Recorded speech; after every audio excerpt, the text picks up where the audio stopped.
living as a student doesn't mean you necessarily have to slum it. There are places out there which you can live which are quite nice.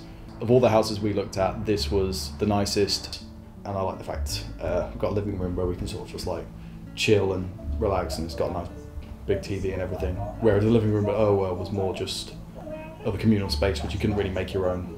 Distance, like the travel distance from here to the centre of town, is something which has become very irritating, and since I can afford to live in the middle of town next year, it just makes sense to. But I will miss having a garden and a barbecue pit. I like living here rather than student accommodation because it's a bigger house, got more space, it's got a garden. That was one of the main things for me. I like to have a garden. As you can see, I like plants. Also, it's it's quieter from rowdy students, but it's not quieter from the traffic because I have to live by a motorway. It can be quite noisy at times. I'm in charge of the bills in this property, do all the numbers, and I can see it's more expensive because it's a nicer house, and I appreciate that.